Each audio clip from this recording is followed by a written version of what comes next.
Hey everyone, my name is Melinda. I'm really excited to be part of this Science Communications Conference this year. A little bit about me, I came up in academia, got my PhD in neuroscience, and then I went on to do a postdoc.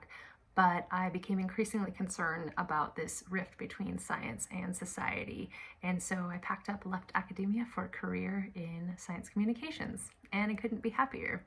Um, I'm really looking forward to talking about science today with you all, and I hope you enjoy. Thank you. Okay, so I'd like to begin my talk, which is called Simple Words, Complex Concepts. And I titled it this because this is sort of a motto that I really love to tell myself because it reminds me that no matter how difficult the concept is that I'm trying to convey in my line of work, there's always a way to tell it. And the best way to tell it is the simplest way. Why? Because words are building blocks, and if we can use building blocks that people are more familiar with, they're much more likely to understand the story I'm trying to tell. And if somebody doesn't understand the story I'm trying to tell, then I have failed at my job. Now, the alternate title I've provided is What Broccoli Can Teach Us About Science Communication. So, I'm a fiction writer, and one of the most important things to do as a fiction writer is to leave little hooks to keep the reader's interest. So, if your mind starts to wander, which I hope it doesn't, but if it does during my talk, I'm hoping you stick around to find out what on earth I mean by broccoli teaching us about science communication. So I'd like to begin by discussing the dun-dun-dun lies we tell ourselves as science communicators. Of course, that's overly dramatic, but in reality, at least for me, when I began as a science communicator, I had certain ideas in my mind about the way science communication worked, and I've since learned that they are not true. So I'm going to go over some of these falsehoods. Number one, science communication is different than regular communication. So this is absolutely not the case. And I thought it was. I thought there was this very specialized field that operated using its own rules. And in a way it's true because the subject matter is so very specific and you have to find a way to sort of translate difficult concepts into words that everybody understands. But really, what I've learned is that science communication must be founded on the same principles as regular communication. So here's an example. I'm a neuroscientist, and one of my absolute favorite things to talk about is how the brain works and the really weird science fiction possibilities involving brains. But I don't go up to someone at a party and open with, hey, what if we're all really living in a simulation and the world is just really neural inputs designed to make us feel that we're alive? I mean, I don't I don't do that anymore because stop getting invited to parties, but also because I know now that you don't open with specifics in any field. I'm going to repeat that last point because I think it's super important. You shouldn't open with specifics in any field. Now, imagine at this fictional party, somebody walked up to me and said, "Oh, hey, my name's Brian and I'm an auto mechanic." I might say, "Oh, that's interesting. I spent some time with mechanics recently because I had to replace the compressor because my air conditioning wasn't working in my car." And maybe we'd get to talking and he would explain how a compressor worked.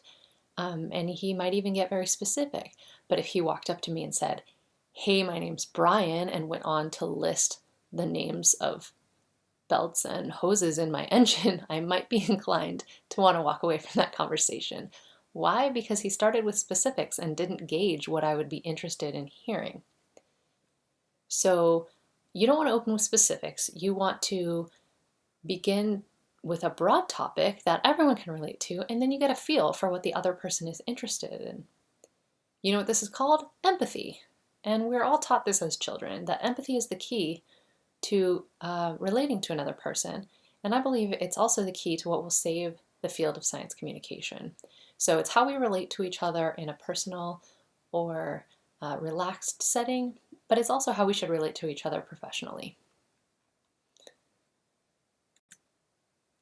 The second lie I told myself, or belief that I held before I began in science communications, was that we really need to simplify the concepts, or we need to make the science exciting, right? So this is a really bad one. We dishonor the science by quote unquote dumbing it down, just as we dishonor it by sensationalizing it. Using simpler language doesn't mean that we can dumb a topic down. It's disrespectful to the researchers or doctors or whoever conducted the study that we're speaking about. And it's also disrespectful to the audience. So, what I like to use as a rule of thumb is to assume that my audience is smart but just doesn't happen to know about this specific topic yet. I don't want to talk down to them, but rather I want to speak in a voice that feels like, hey, I just learned this really cool thing and I am so excited to tell you about it. And then finally, and this is the most surprising one to me, I learned this more recently than I'd like to admit, um, but because I work at a research institution, there are a lot of jargonized texts that I need to write articles about. So anything from medical physics to protein cascades that people are researching as targets for cancer treatments, etc. So there's a lot of inherent jargon in that subject matter. And so when I write a press release or an article, I begin by sort of defining some of the terms, and then I think, okay, I'm good to go. But what I've learned recently is that even if you define the jargon, you may have already lost your audience. Let me expand on that. I read a really cool study that was published this year by a woman named Hilary Schulman, and she's at Ohio State in the communications department. So she conducted a study to determine just how detrimental jargon can be. She asked participants to read paragraphs describing technology such as self-driving cars and surgical robots. Now, she had one group read a paragraph with very specialized words and jargon, while the other one read one with more common terms.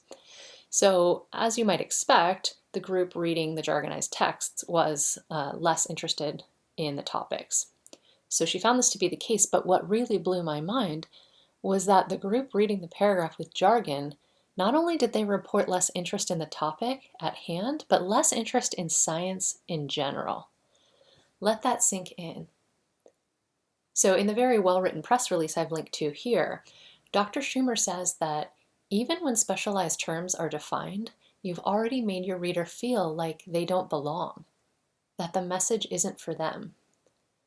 I don't know about you, but that makes me so sad because, as I've said before, and I'll probably say 100 more times, science is really for everybody. So we don't want to alienate people.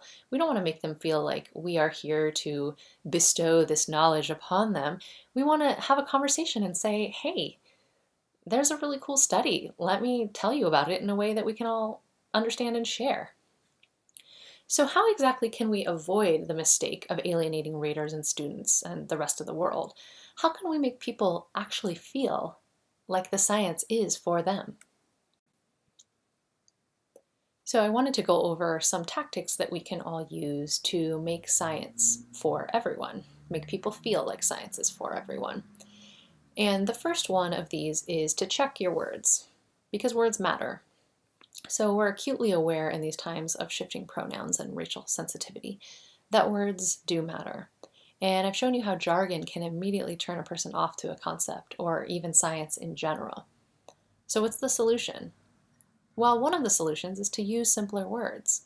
And I don't mean to dumb down the concept, but to use common building blocks between the communicator and the listener or reader. So for example, if someone asked me what I did for my PhD thesis project, I could say that I examined cellular interactions of NKB neurons in the arcuate nucleus of the hypothalamus to determine the effects of estradiol on thermoregulatory sensitivity after menopause. But that's a mouthful, and I'm willing to bet that I've already lost the person after like 3 words. But what if instead I said, oh, I studied neurons in a part of the brain that acts like the body's thermostat, and it turns out that they're extremely sensitive to estrogen, which drops dramatically with menopause. We think that this is what causes hot flashes. So my project was to see what role, if any, a certain set of these neurons had in temperature swings. So both of these statements are equally accurate. I have not dumbed down the content whatsoever in the second example, but I've said it using words that people understand. So I'm not speaking down to the listener, but rather I'm using words that they can understand to be, hopefully, just excited about the science I did as I was. So if I'm speaking with another researcher in my general field, the first explanation is fine, but for literally anyone else in the entire world, the second is much better. And I'm a scientist, but I still appreciate simpler explanations myself. So if I were to write, say, a press release or an article about the work, certainly I'd have to go into some more of the detail to report the facts, but there's a way to do that too. Remember the empathy we talked about? Well, when you're writing for a broad audience, you can't appeal to specific people and what they do or do not know. So I begin with what most people likely know about. I'd open with something like, hot flashes affect the majority of menopausal women. For some of these women, flashes are severe and last several years. The Rance lab has focused on how estrogen withdrawal during menopause may sensitize key brain regions. Now they have found that neurons in an area called the arcuate nucleus may be the source of these temperature swings. The group studied how estrogen signals inside these cells to disrupt their normal function of keeping the body's temperature in check, etc. Now, I did need to use certain terms like arcuate nucleus, but I opened up with something that I guarantee 99% of the population has heard about: hot flashes, menopause. These are concepts that are broader. Then I got into specifics about estrogen, temperature, and the arcuate nucleus. One extremely useful tool to check whether or not what you've written makes sense to a broader audience is to use free online software that checks for readability. So you can search for Flesch-Kincaid readability scores, and there are tools where you can directly plug in your text to see how readable it is. Now they look at things like sentence size, use of jargon, and complex structure, etc. So I plugged in this text above and found that it was fit for a 10th grade reading level. So the second tactic I want to go over is to tell a story. Let the audience discover with you. Now, normally we associate stories with fiction, and fiction is something we want to keep completely separate from scientific data. But no matter the age or profession, people love stories. We grew up from the era of cavemen to tell stories to each other. And really, brains are little data collection machines. They compile facts and tell us a story about what, when, who, how, etc. Have you considered just how critical this is? In fiction writing, there's a saying, show, don't tell. This means to let the reader arrive at conclusions themselves instead of being told. For example, Sheila was nervous. Now that's a telling sentence. What if instead I showed that she was nervous by saying, Sheila waited alone in the room, counting the seconds, which seemed to last an eternity. Her stomach was a whirling pool of acid, and a chill raced across her skin. The second is more interesting because our brains feel pleasure at coming to conclusions themselves. Don't deprive brains of doing this. It's their favorite thing to do. And if you need further proof of how important this discovery process is, just look at how mad a person can get when a movie is spoiled for them. Their discovery process has been usurped, and you've ruined the storytelling for them. Now, this is fiction, of course, but the same goes for science communication. Tell a story and plant a hook that your reader or listener can't ignore. So how can we do this? How can we tell stories in science? Well, one tactic that I find particularly useful here is given to us by a man named Randy Olson, who earned a PhD in biology, but then switched careers to become a filmmaker. So he's really interested in storytelling, and he writes and speaks a lot about science communications using the acronym ABT. So this stands for the and, but, therefore structure. And by and large, all stories are delivered to us this way. So I've put up a fictional example here for us to sort of unpack what the ABT structure is. So the and really sets the stage. So for example, Jim has a happy life. He has a good job and family. He likes to golf on weekends. Okay, so this is all well and good, but Jim seems relatively boring, and therefore so does the story, because nothing's Nothing's happening to compromise any of this. So then we move to the B. But, okay, so Jim's living this happy life, but one day he answers the phone and a voice from his past speaks on the other side. He had hoped they were gone for good. We can all hear a collective dun dun dun. Something is rocking the foundation of our Jim's life. Okay, so then the next phase is therefore. So what does he do to address the conflict? So therefore is the plan of attack or the solution. So Jim goes on to address the ghosts of his past through hopefully a story that's told in a very scintillating way and to settle the conflict. Now this can involve many ABT cycles. Ideally he has a conflict, he addresses it, and then he moves on and finds another conflict to address until the story comes to a peak. So this is great for fiction, but what about for science? So turning back to my example of my thesis work, the and would be that women have hot flashes and it really affects their quality of life. But little is known about estrogen and how it affects thermoregulation in the brain. Therefore, our lab conducted studies to address this need, and this is what we found. So this is pulling the reader or the listener of whatever talk I'm giving into the issue with me. I'm saying there's this issue that happens in the hypothalamus of women, and we don't really know much about it. So this is what we did to address that need. So the last tactic I want to address in how we can make science for everyone is to really just embed more science into everyday life. And this is something all of us can and really should do. So now we are back to the broccoli. Did you forget our little broccoli friend? He's still here. So parents know that it's a struggle to get kids to eat vegetables, right? I mean, that's pretty common knowledge. So imagine a scenario in which a parent lets a kid eat only macaroni and cheese and chocolate and gummy bears until the age of 7 or 8. And then the parent introduces the child to their first broccoli or carrot stick. Okay, that kid is going to protest. They're going to say, ew, that's disgusting, right? Because their taste buds have grown accustomed to treats all of their lives. So why would they even entertain the idea of a vegetable? But if that parent exposed kids to all different flavors as they were growing up, they're much more likely to enjoy and appreciate vegetables. So now I don't mean to paint the picture of the public as children to be tricked into liking vegetables or tricked into liking science, because that's very demeaning and insulting. And I happen to believe that the general public is smart and curious and interested in good content.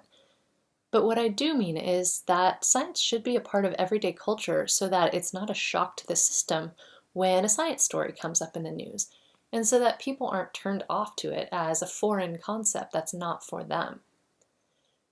If science is more embedded in culture, it would be as much a part of our culture, a part of our cultural identity as the foods we eat or the clothes we wear. Imagine a world in which the recent findings in, say, robotics were showcased in a magazine at the grocery store checkout aisle, right next to Who Dumped Whom on a reality show. As a society, we condition ourselves to find certain clothing appealing because we see it everywhere, in movies, magazines, TV, etc. The same could be true for science. If this sounds like a daunting task, you're right. But there's the old saying of a journey of 1,000 miles beginning with one step, right?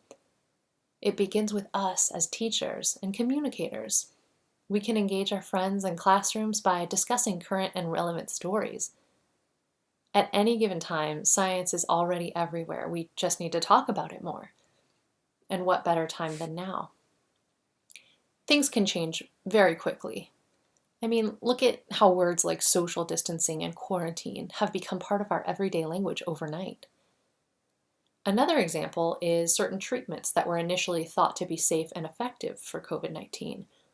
We then discovered that the data didn't support their use. The dialogue changes. Now, some out there viewed this as scientists not really knowing what's going on or wavering in their recommendations. But this is an opportunity for people like us to say, isn't this great? We are at the forefront of science. We are looking at the process evolving right before our eyes. Isn't it wonderful how the researchers shifted focus once the data no longer supported the original hypothesis? Instead of mistrust, we could be fostering love of the scientific process. Providing more normal content featuring science in an interesting way can also help bring science into our culture. I blog about scientific studies I find cool, like the robotic suit that allowed a paraplegic man to kick a soccer ball in the opening for the World Cup a few years ago. Now that's awesome. Content like this reaches out of the realm of science and right into, that's sweet, everybody needs to know about this. I also write music, poetry, and fiction that is mainstream but includes real science. We're all here because we believe that science is for everyone.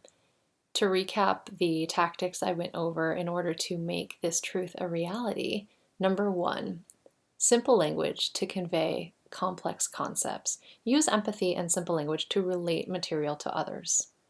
Number 2, let the science be the star of the story and bring the reader or listener into the story with you. Number 3, embed science by making it as normal as our food and clothing trends. Now, if you're still with me, even after the big broccoli reveal, I really appreciate your time.